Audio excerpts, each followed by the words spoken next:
السلام علیکم ناظرین، میں ہوں منصور علی خان. اپنے یوٹیوب چینل کے اوپر آپ کو خوش آمدید کہوں گا. سب سے پہلے آپ سے درخواست کہ چینل کو سبسکرائب کرنا مت بھولیے گا اور بیل آئیکن ضرور پریس کیجیے گا. ناظرین، اس طرح لگتا ہے کہ مسلم لیگ نون جو ہے وہ جیسے ہی ڈیمیج کنٹرول کی طرف آتی ہے کوئی نہ کوئی ایسی حرکت ضرور ہو جاتی ہے کہ جس کی وجہ سے جو بنا بنایا کھیل ہوتا ہے وہ دوبارہ بگڑنا شروع ہو جاتا ہے. آج راولپنڈی کے اندر ورکرز کنونشن جو ہے وہ منعقد کیا گیا. اس ورکرز کنونشن کے اندر خواجہ آصف صاحب موجود تھے، مریم اورنگزیب صاحبہ موجود تھیں، شہباز شریف صاحب موجود تھے، لیکن ایک غیر حاضری تھی. اور وہ غیر حاضری کس کی تھی؟ وہ تھی پارٹی کی نائب صدر مریم نواز کی. تو میں پچھلے 4-5 دن سے جو کچھ بھی دیکھ رہا ہوں، اور یہ معاملہ کہاں سے سٹارٹ ہوا ہے؟ بیسیکلی معاملہ سٹارٹ ہوا کہ جی آرمی چیف کو ایکسٹینشن جو ہے جب دی گئی تھی تو اس میں مریم نواز صاحبہ نے کہا کہ جی میں اس گناہ میں شامل نہیں تھی. اچھا، وہ آج تو بالکل ہی اس کا تیا پانچا کر کے نکال دیا نا. وہ میں بھی آتا ہوں، حمزہ شہباز نے اس کے اوپر جو بات کہی ہے، لیکن ذرا سب سے پہلے اس کے اوپر آ جائیں. ڈویژنل جو ہے وہ ان کی جو جتنی ان کی میٹنگز ہو رہی ہیں مسلم لیگ نون کی ڈویژنل سطح کے اوپر، اس میں سیالکوٹ کی ہو چکی ہے، ڈیرہ غازی خان کی ہو چکی ہے، بھاولپور کی ہو چکی ہے، اب یہ مزید گجرانوالہ کی بھی ہو چکی ہے، اب یہ مزید آگے جو ہے اور ڈویژنس کی طرف جانے والے ہیں. اچھا، میں نے پہلے بھی اس بات کو پن پوائنٹ کیا تھا کہ پہلے تو شہباز شریف صاحب نے شرکت نہیں کی کیونکہ وہ ناراض تھے کہ جی میاں جاوید لطیف کو جو ہے وہ آپ لوگوں نے شو کاز نوٹس نہیں دیا. اب اس کے بعد جب ان کو شو کاز نوٹس دے بھی دیا تو اگر شہباز شریف شرکت کرتے ہیں تو مریم نواز اگر بیٹھتی بھی ہیں تو وہ ویڈیو لنک کے ذریعے بیٹھتی ہیں. اور میں نے پہلے بھی یہ بات پن پوائنٹ کی تھی، اور میری اطلاع کے مطابق مسلم لیگ نون کے اندر کئی لوگ اس بات کے اوپر ناراض ہوئے تھے کہ جی آپ یہ کیوں اس بات کے بارے میں ڈسکس کر رہے ہیں. تو میں نے کہا جی میں تو کروں گا جو مجھے نظر آئے گا، میں اس کو یہ تو نہیں کر سکتا میں اپنی آنکھیں ادھر کر لوں، ایسا تو نہیں ہے. یہ کلیئر کٹ نظر آ رہا ہے کہ ایک ڈیوائڈ نظر آ رہا ہے پارٹی کے اندر. اب اس کے اندر کیا ہوا کہ جی آج جب وہ ورکرز کنونشن ہوا، شہباز شریف صاحب وہاں پہ آئے، لیکن مریم نواز آج پھر غائب تھی اور مریم نواز نے اس ورکرز کنونشن میں شرکت نہیں کی. اچھا، حیرانگی کی بات یہ ہے کہ ویسے مریم نواز جو ہیں وہ اب ورکرز کے ساتھ کنیکٹ کرنے کے حوالے سے social media, youth platforms اور اس سلسلے میں کافی ایکٹیو نظر آتی ہیں. مطلب ٹویٹر کے اوپر ٹویٹر کا استعمال جس طرح وہ کرتی ہیں سوشل میڈیا کا، وہ شہباز شریف صاحب بھی نہیں کرتے.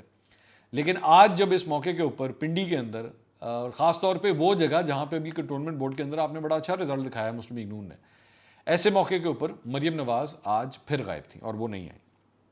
اچھا، دوسری بات یہ ہے کہ حمزہ شہباز کا ایک آج بیان آیا، اور وہ بھی جو ہے وہ اس کا تعلق اسی بات سے تھا کہ جو آرمی چیف کو ایکسٹینشن دی گئی ہے، تو اس کے اندر بھی انہوں نے یہ بات کہی کہ جی آرمی چیف کو ایکسٹینشن دینا جو ہے وہ بالکل صحیح فیصلہ تھا، اور یہ بڑا امپورٹنٹ ہے، ذاتی مفاد کے اوپر قومی مفاد کو ترجیح دینی چاہیے. اب یہ جو ذاتی مفاد کے اوپر قومی مفاد کو ترجیح دینی چاہیے نا، یہ بیسکلی مریم نواز کو ڈائریکٹ ہٹ کیا گیا تھا. کیونکہ مریم نواز اپنے آپ کو جو ہے وہ اس چیز سے جتنا دور لے کے جاتی ہیں، وہ کہتی ہیں کہ جی میرا اس چیز سے کوئی تعلق نہیں تھا، میں نے بالکل اس میں کوئی عمل دخل میرا نہیں تھا. یہ حمزہ شہباز نے بیسکلی یہی پوزیشن لی کہ اچھا جی یہ بیسکلی آپ کی مرضی تھی، تو اپنے ذاتی مفادات پہ مت جائیے، قومی مفاد کے بارے میں آپ سوچئے. لیکن ابھی بھی یہ ڈھکے چھپے الفاظ میں رات کے اندھیرے کے اندر بے شک ایک دوسرے پہ یہ فائرنگ ہو رہی ہے، لیکن ابھی بھی کھل کے ایک دوسرے کے خلاف نہیں آ رہے. لیکن آبویسلی آپ جب ایک دیکھتے ہیں کہ کس طرح مووز ہو رہی ہیں چیس بورڈ کے اوپر، کس طرح مووز ہو رہی ہیں، کون کدھر آ رہا ہے کون کدھر نہیں آ رہا، تو 1 منٹ میں پتہ لگ جاتا ہے کہ ان کا آپس میں 36 کا آنکڑا جو ہے وہ چل رہا ہے، وہ کلیئر کٹ نظر آتا ہے.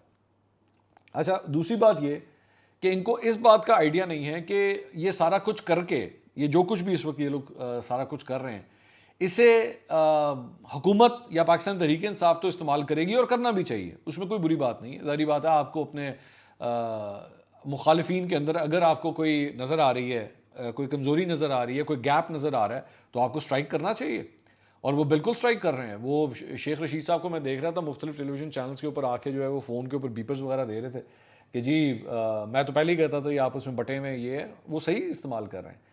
لیکن اب میری اطلاع کے مطابق جو میں خبر آپ کے ساتھ شیئر کرنا چاہوں گا وہ یہ ہے کہ پارٹی کے اپنے اندر بھی لوگوں کو لے نا اس کو دن بدن ڈیفینڈ کرنا مشکل ہوتا جا رہا ہے، بہت زیادہ مشکل ہوتا جا رہا ہے، کیونکہ یہ ڈویژنز جو ہیں یہ آبویس ہونا شروع ہو گئے ہیں، کلیئر کٹ نظر آنا شروع ہو چکے ہیں. مثال کے طور پہ ابھی میں نے پچھلے دنوں میں نے جب یہ خبر آپ کو میں نے دی تھی کہ ان کے ڈویژنز کی جو میٹنگز ہوئی ہیں اس کے اندر جو کچھ ہوا ہے، اور جس طرح ایک بندے نے اٹینڈ کیا تو دوسرے نے نہیں کیا، اور میاں جاوید لطیف کو یہ سارا یہ شو کاز نوٹس کا جو ایشو ہے، تو اس کے بعد بہت سے لوگ، بہت سے پارٹی کے جو رہنما ہیں وہ ٹی وی کے اوپر آنے سے بھی کترا رہے تھے. میں تو یہ بھی جانتا ہوں کہ چند ان کے پارٹی کے لوگ ہیں، انہوں نے اسٹریٹ فارورڈ پارٹی کی ہائی کمان سے جو ہے وہ مطلب یہ کہہ دیا، یا اپنے انفارمیشن ڈپارٹمنٹ کو یہ کہہ دیا کہ جی وی آر سوری، لیکن ہم جا کے ڈیفینڈ نہیں کر سکتے. تو اور مطلب ظاہری بات ہے، جب میں یہ بات کہتا ہوں تو اس کے اندر جن لوگوں کی میں بات کر رہا ہوں وہ ایسے لوگ ہیں جو غلط کو غلط اور صحیح کو صحیح کہتے ہیں. یہ وہ لوگ ہیں. تو ان کو بھی اس بات کا پتہ ہے کہ یہ اس چیز کو ڈیفینڈ نہیں کیا جا سکتا.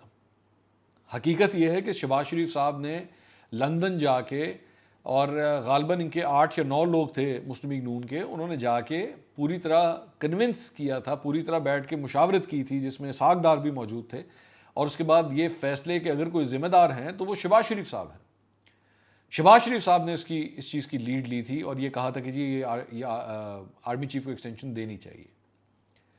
اور جب انہوں نے کہہ دیا تھا، پھر اس کے بعد ظاہری بات تو اسے پیچھے کس طرح ہٹا جا سکتا تھا. اب میں جانتا ہوں کہ اس وقت مریم نواز کے یا نواز شریف صاحب کے جو گروپ کے لوگ ہیں وہ اسے کہنے کی یا یہ بتانے کی کوشش کر رہے ہیں کہ نہیں اس میں ان کا کوئی لینا دینا نہیں تھا، یہ سب کچھ نہیں تھا. لیکن حقیقت یہ ہے کہ جب آپ کے پارٹی کے صدر نے بیٹھ کے فیصلہ کیا تھا تو آپ لوگ سب اس کے پیچھے جا کے کھڑے ہو گئے تھے. اب کیا فائدہ، اب اتنی دیر کے بعد بیٹھ کے بلکہ 1.5-2 سال کے بعد اب کیا فائدہ بیٹھ کے آپ کہتے ہیں کہ نہیں جی ہمارا کوئی لینا نہیں تھا، ہم نے کچھ نہیں کیا. اب ان چیزوں میں کوئی فائدہ نہیں. میں نے پہلے بھی ویلاگ کے اندر یہ بات کہی تھی کہ اگر اس کے کوئی جواب دینا چاہیے کسی کو تو وہ میاں محمد نواز شریف کو دینا چاہیے. کیونکہ بار بار جب یہ بات کہتے ہیں کہ جی ہماری اپروول سے، یہ مریم نواز گروپ کے لوگ جو کہتے ہیں کہ جی ان کی اپروول سے نہیں ہوا تھا، انہوں نے کچھ نہیں کیا تھا. اگر نواز شریف کی اپروول سے ہوا تھا تو پھر بات ہی ختم ہو جاتی ہے. اگر نواز شریف نے گو ہیڈ دے دیا تھا اور یہ کہا تھا کہ جی اسی طرح ہی ہوگا تو پھر بات ختم ہو جاتی ہے. اب اس میں بیٹھ کے لاکھ ایک دوسرے کے خلاف آپ بولتے رہیں، باتیں کرتے رہیں بیٹھ کے کہ نہیں میں نے نہیں کیا تھا تو اس نے کیا تھا، اس نے نہیں کیا تھا تو وہ لے کر آیا تھا، اس کا کوئی فائدہ نہیں ہے. اب کوئی فائدہ نہیں ہے. پارٹی میں ڈویژن ہے اور پارٹی میں اس ڈویژن کا نقصان پہنچ رہا ہے. ابھی تو میں یہ کہتا ہوں بار بار کہ ابھی ڈویژن کے ساتھ اس پارٹی کا یہ رزلٹ ہے، یہ کنٹونمنٹ بورڈ کے جو بھی الیکشن کا رزلٹ آیا پنجاب کے اندر. آپ اگر سوچیں کہ اگر یہ نہ ہو ڈویژن تو یہ پارٹی مزید بھی بہتر پرفارم کر سکتی تھی. لیکن ڈویژنز ہی اتنی زیادہ ہیں کہ کوئی دھیان ہی نہیں دیتا اس چیز کو. نقصان ہو رہا ہے، بالکل ہو رہا ہے. اور میری اطلاع کے مطابق بالکل شہباز شریف صاحب کی مرضی کے مطابق سب اچھے بچے بنے ہوئے ہیں اور سب اچھے بچوں کی طرح ہی پرفارم کریں گے. کوئی ٹس سے مس نہیں ہوگا، کوئی بلا وجہ کا احتجاج نہیں ہوگا، کوئی بلا وجہ کا بیان نہیں آئے گا. اور جن حلقوں کو خوش رکھنا ہے ان حلقوں کو خوش رکھا جائے گا اور اس ڈسپلن کی کوئی خلاف ورزی نہیں ہوگی. ان کو میاں جاوید لطیف کو یہ جو انہوں نے بھیجا تھا، جو شو کاز نوٹس بھیجا تھا، یہ اسی کی ایک کڑی ہے کہ بس every one fall in line. اب مزید انڈسپلن برداشت نہیں ہوگا. اگلے ویلاگ میں دوبارہ ملاقات ہوتی ہے. اللہ حافظ.